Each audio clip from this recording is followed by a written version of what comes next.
Me. Okay, Amanda, welcome everybody to our witty. Thank you, Lionel. We're gonna have you produce this. Um, Welcome everybody to our witty Saturday, another witty Saturday event. Amazing, and I want to start doing these mashups with our different communities because we have Amanda Fornal here who runs our witty women in exploration community. We partner with her community. So anyway, Amanda. Hello, welcome to our December 21st. And as we mentioned, I'm Amanda. And just to tell you a little bit about myself, if you don't know me, I have 25 years of experience in technology and business consulting. I'm the founder of Founder Buddies, a peer-to-peer connection platform for female entrepreneurs, and as well, Orange SFM, and of course, Women in Exploration, which is what we're here for today. I'm also a director in an early stage startup accelerator, an executive coach, and a startup advisor. So if we're not connected, please do connect with me on LinkedIn, of course. But more importantly, today we'll have an interactive session. So I'm going to give everyone a few minutes to join. And it's pretty easy. You can either go to menti.com and enter that code, or you can take your phone or any device and you can link to our session. And also have Leander put that information in. And then if anyone is joining late, you can join at any time. We're going to do some trivia and have some fun. So I just want to make sure that everyone has an opportunity to log in. So I'm just going to pause. And if you are having any issues, just let me know. We can help you out here. So you can either open this on a separate browser here on your computer. You can do it through your phone or your tablet or any way. And I'll just pause for a moment.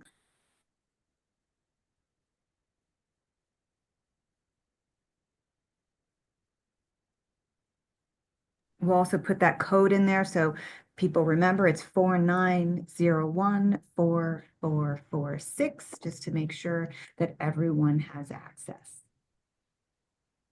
And to see and make sure that we all have access, just type in where you're calling in from, and that'll pop up right here.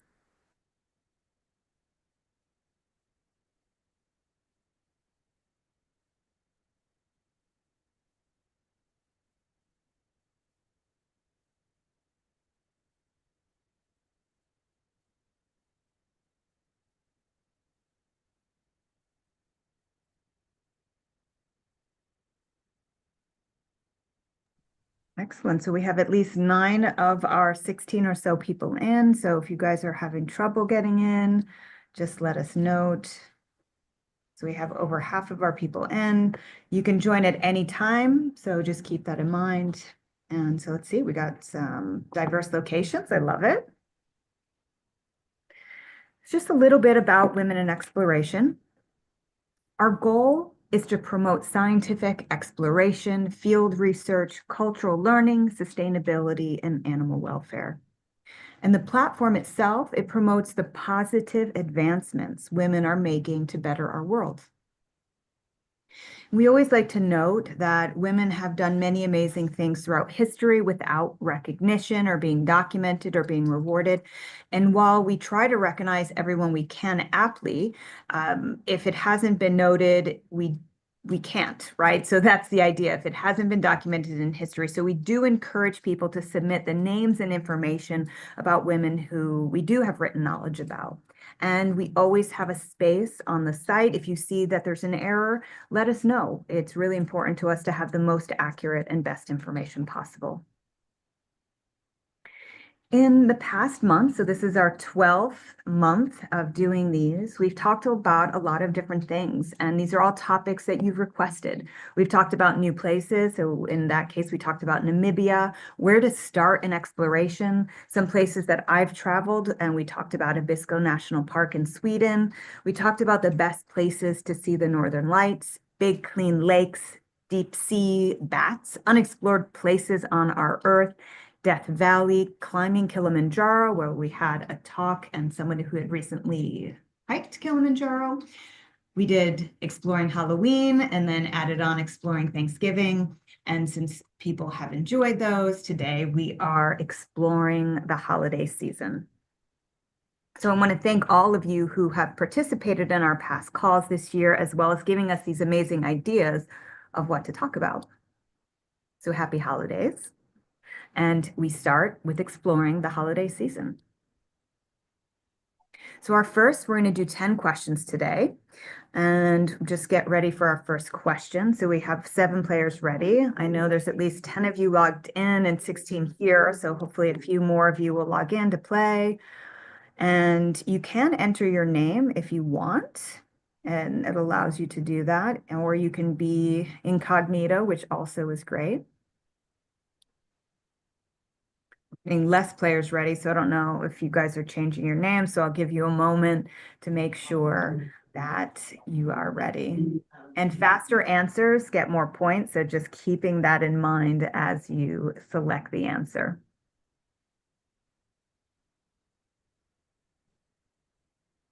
I should not have pressed that button. This is the button I should have pressed. Fastest answer gets the most points. What is Krampus night?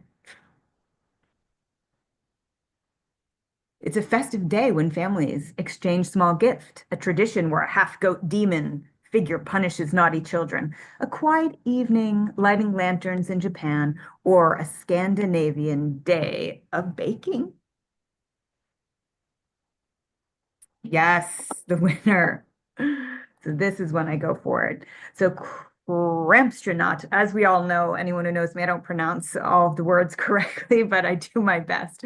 Krampus is a menacing horned creature associated with the darker side of the holiday season, and it's nestled in folklore of the Central European countries like Austria, Germany, Slovenia, and Hungary.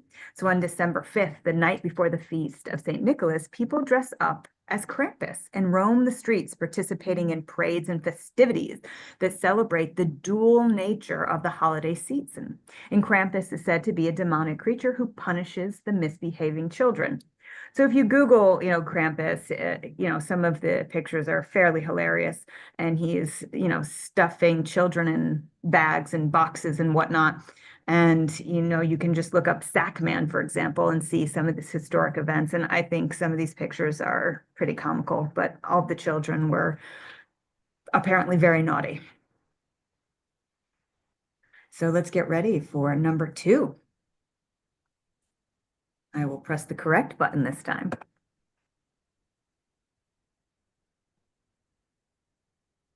During the ancient Roman festival of Saturnalia, Romans honored which god? Jupiter, Mars, Saturn, or Neptune? I hope this one's pretty easy.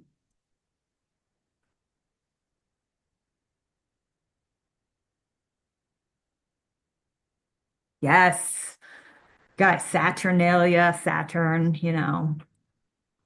So it's an ancient Roman festival and holiday in the honor of the god Saturn. You can see December 17th to the 21st. And what was interesting, just reading a little bit about it, gambling and dice playing normally, which was prohibited or at least frowned upon, were permitted, and coins and nuts were the stakes.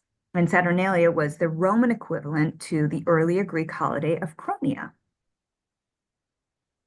And you can see here, actually, from Pompeii, that they're playing dice. I thought that was pretty interesting because in Pompeii in itself is a really fascinating historic story to learn about as well. So we'll go into number 3. Get all of our players in, and I see there's a few more people joined. Please, absolutely, you can join at any time, even if you weren't in the first few questions. We have 10, so absolutely join at any time.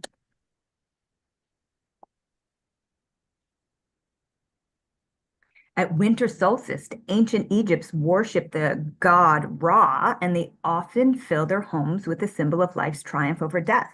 Golden coins, palm fronds, clay lamps, or laurel wreaths.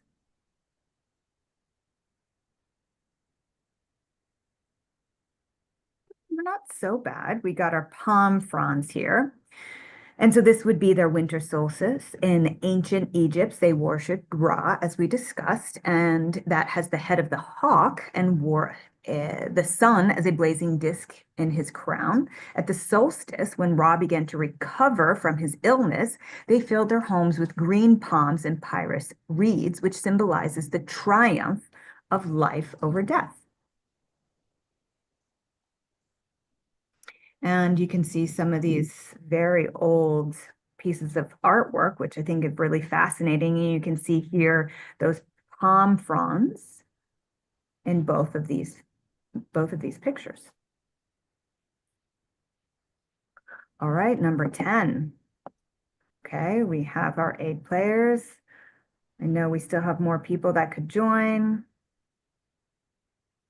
All right, let's go.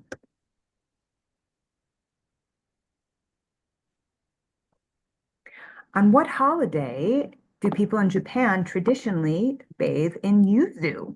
New Year's Day, Children's Day, winter solstice, or Tanabata?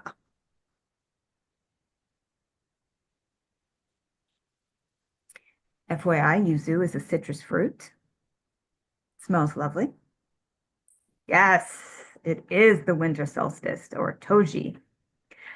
And it's really interesting. So we have our December 21st, our solstice, where they put it in the bath water for the winter solstice. And it's harvested from October to December. And it's a very aromatic rind and juice. And it's often a feature in Japanese cuisine. And it is believed to dispel the unhealthy bad air and thereby preventing colds. And at one of the zoos, the keepers provide a warm bath for the capybaras to enjoy through the winter. And they actually also add yuzu to their baths so visitors can see. And I do suggest Googling this. It is incredibly cute to see the capybaras hanging out with the yuzu baths, and they seem quite adorable and very, very happy. So this is a really fun one to check out. All right, we're at our halfway point. Getting in our players. Again, all of our newbies, please join. You can join either via the link or using the code, and you can do it via a tablet, phone, or even in another place on your laptop.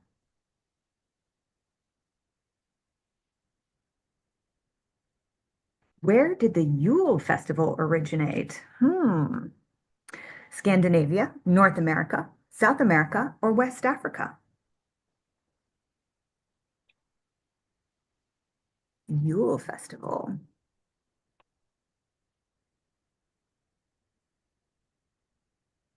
Yes, everyone, very good. Almost everyone got that one.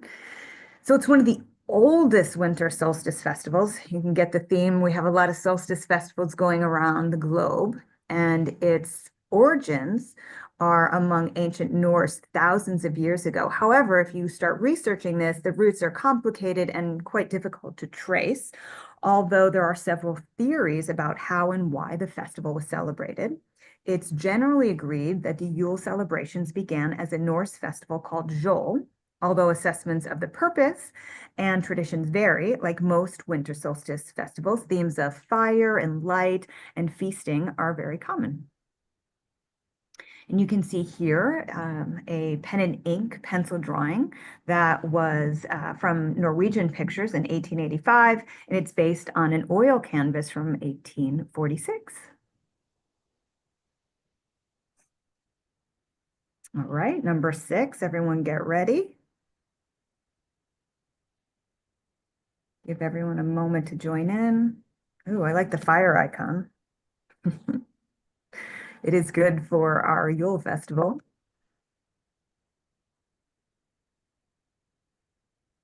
What year did Christmas begin to be celebrated on December 25th? 336, 1000, 1492, or 1850?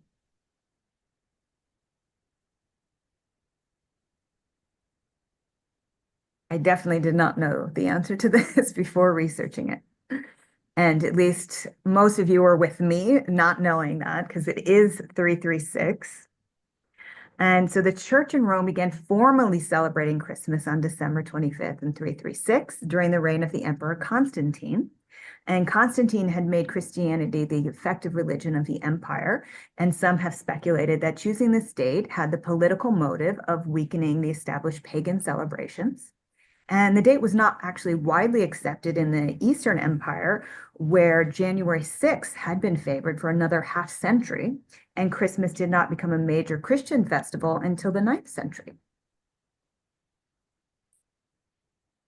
And you can actually see this in the Palazzo Massimo in Rome as far back as 330 or 335. The date's not very specific, but you can see this carving. I thought that was quite interesting. I wanted to share with you guys as well.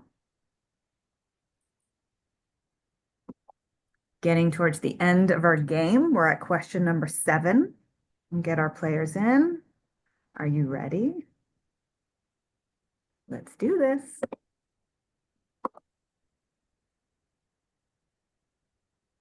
What is a souffgagnotte?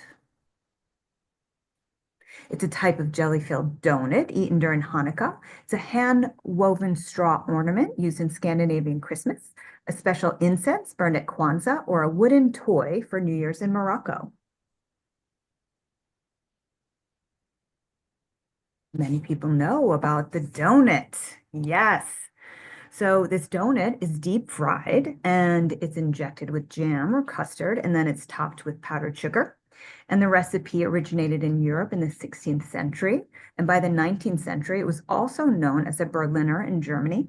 And during Hanukkah, the custom of eating fried foods is a common because of the miracle associated with the temple oil. And according to the food historian Gil Marks, the recipe for a filled jelly donut was published first in 1485 in a cookbook in Nuremberg.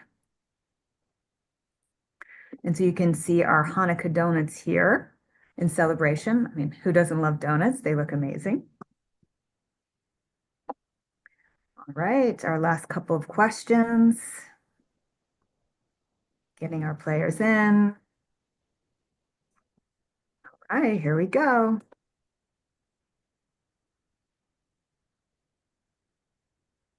Which country is widely credited with starting the Christmas tree tradition? England, Germany, Sweden, or Italy?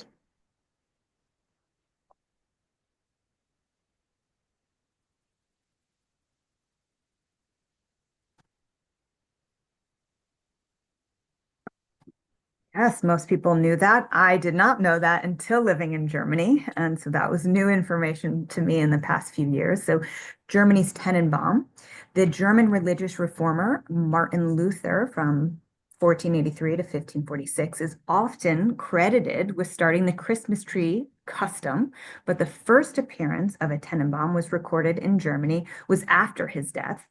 So in 1605 in Strasbourg and Alsace, we know that I can't say these words very well.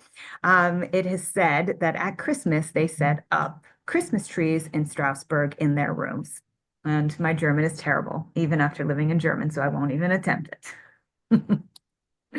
But you can see here, and I believe this might actually be a picture in Potsdam, but we got this off the German website.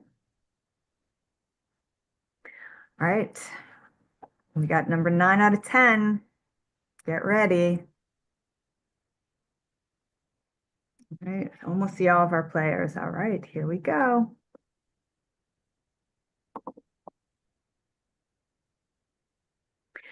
What year was Kwanzaa first celebrated? 1975, 1984, 1991, or 1966?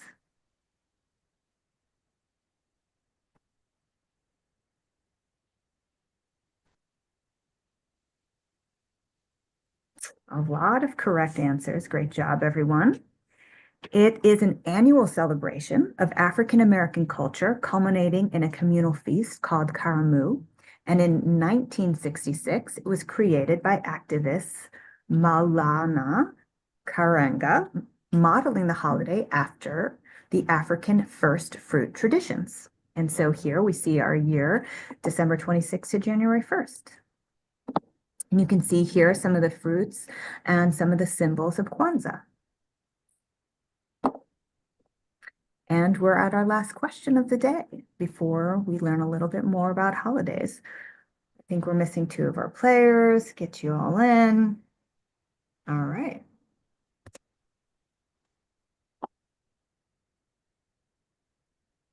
Which holiday celebrated on December 26th involves visiting fire temples, Boxing Day, St. Stephen's Day, Zartush no Disso, or Wren Day?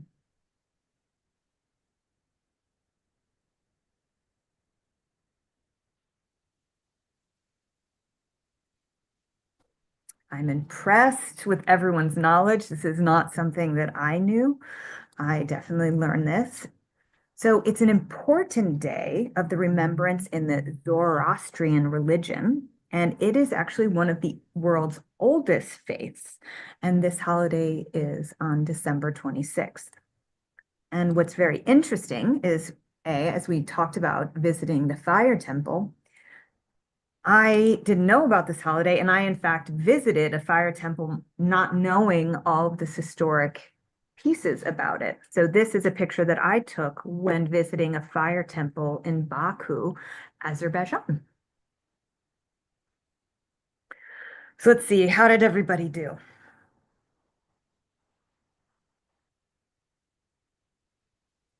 Impressive.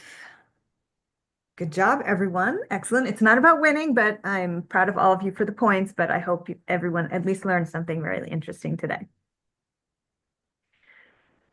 So before we move on, I think it's really important to always ask what interests you. So just take a few moments and share what type of topics you'd like to hear about in the future when it comes to exploration.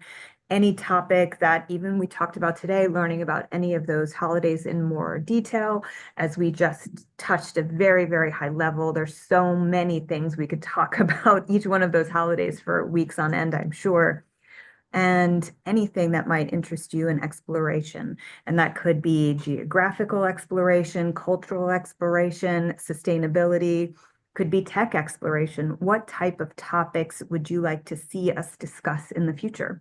So I'll just give you guys a few moments and would just love to hear what you think.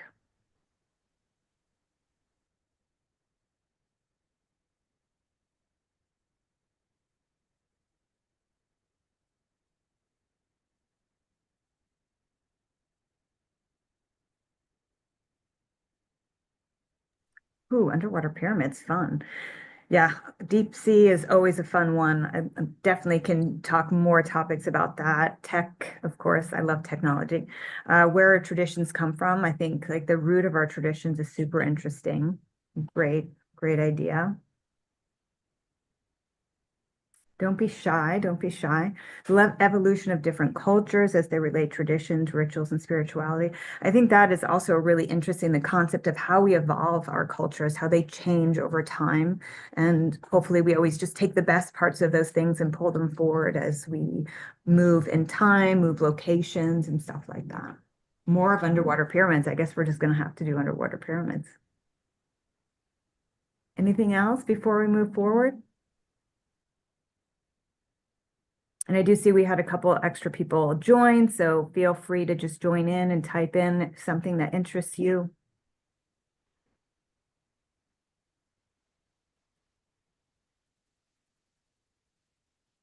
All right, trifecta, it's on.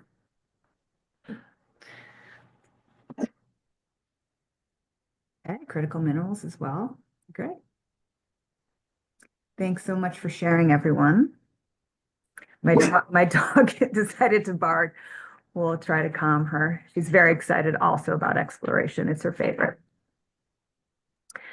So today we'll also do some breakouts and talk about what we discussed. And so I'm going to give you a little bit of an idea of how to talk about our cultural traditions in our breakouts. What I like to talk about is a cultural mapping. And I put this together when I did my Love Is research. And a part of that, I talked to over 600 people from over 75 countries about love, which love they value the most, why they value that love, how they define love. And putting all that research together, we see all these different layers of how we view the world. We have our family and our community and our friends. And so I'd like to look at that when we explore our holiday traditions and how we choose to celebrate the holiday season. So we have those traditions that get brought to us from the family we're born into. So these traditions might be things we don't have a choice over, right? We're born into those traditions and we can choose to keep them or evolve and not keep them. We have that local community, again, those types of things that we are born into and what we see. Then we have our friends and our pets will help us learn about new traditions that we might enjoy taking up into our lives. And then, of course, what traditions are normal in our country and those around us. And then, of course, now that we have so much technology, we can see all these world cultures and things that we might enjoy starting to celebrate ourselves based on what we learn from the outside world. And then, of course, ourselves. It comes to the things that we hold dear, the things that we even make up ourselves. What do we choose to do for our celebrations? So the way I like to do those mappings is we start with looking at our family and then our community, and we may have traditions related to each one of these or just one, and that's okay as well. And then, of course, at the end, we have that final version of what do I choose to celebrate? So for me, I'll just give you a few examples to get you started when you're talking about all of these cultural traditions in your breakout sessions with whoever you are in your group. One for me is I'll start with that family level, right? So we have an Italian American part of my family, and it's from here. You can see this area in Italy. It's a few hours outside of Naples. We're talking about in between Naples and Rome. It's in the mountains. And you guys are not on mute, you know? I got it. Thank you. And so we have the Feast of the Seven Fishes. And so this feast is an Italian American celebration, and this happens specifically during Christmas Eve. And you only have dishes of fish and seafood. In particular, my family in the region we're from, we eat something called crab sauce. It's literally made with crabs and tomatoes. And one of the defining factors about this is you cook this for 14 hours, right? And I think, that in itself is really interesting. And when I visited the village of where my family actually was from, I actually talked to them about this, and it is something that they do cook. And that was what was really interesting is the village itself only has about 33 people living in it, right? So this culture kind of was brought over to the US. And so I found that fascinating. And now, as a non-fish eater, I'm vegan now. I actually created a recipe that kind of gives a similar flavor using seaweed and vegan recipes, right? So we talk, and like you guys put up there, that evolution of our culture. And I think that's what was interesting. I was able to keep this cultural idea, but evolve with who I am as a person. And so this is a really fun, interesting cultural thing that I've always enjoyed about is the crab sauce on Christmas Eve. And then my partner is German. And so I've learned a lot about German traditions. And this is an example of something, again, I didn't know about. And this is St. Nicholas Day. And it's also called the Feast of St. Nicholas. And the children leave their shoes out by the window. And I hear they clean them. So that's a good idea. And they leave them out on the night of December 5th. And then they awake and they have small gifts and goodies stuffed in their shoes. And the idea here is it's left by St. Nicholas. And you can see some of those commonalities in the concept of Santa Claus and all that. And this is earlier in the month. And so that would be a country tradition. And then I'm going to share something about myself and a tradition that I decided to start because of things that make me happy. So I created something called Dragon Day, and this holiday is to honor kindness and kindness to animals and the earth and humans and to yourself. And it can be celebrated any day during the month of December because in my mind, there's no bad day to celebrate kindness. And a part of that is I created the legend of the snow dragon. And so just to share that with you, the idea of this legend is that 10 million years ago, a meteor hit Earth and it landed in a remote area of Antarctica. And each year, the meteorite grew larger as the egg was from another planet. And the egg, it derived its power from kind acts that were happening around the globe. And then in December 2018, it was ready to hatch and the snow dragon emerged. And the dragon now lives on Earth promoting kindness and love.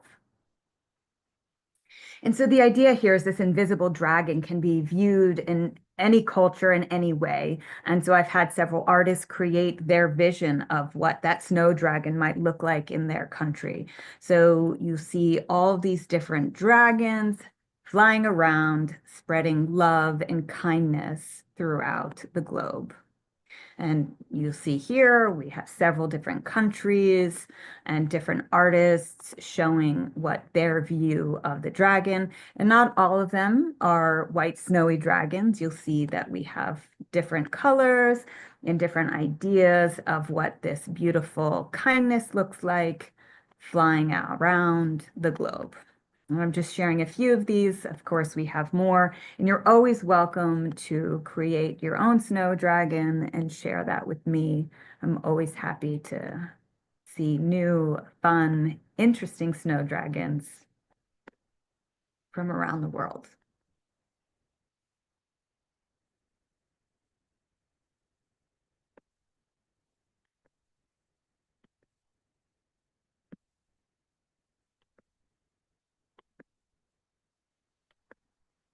And of course, I am a little partial to the orange one, but very cute. And so before we end and break out to have a chat about our culture, absolutely connect with me if we haven't connected. I would love to be connected with all of you. And of course, always check out Women in Exploration. And this is just a reminder of what our breakout session will be about, exploring the holiday traditions that are important to you and why. Think about what's important because of your family traditions and how maybe you've evolved them, community, your friends and your pets, your country, just globally. And Wait, I muted you on accident. Sorry. and of course, yourself. Trying to do that. Thanks, everybody.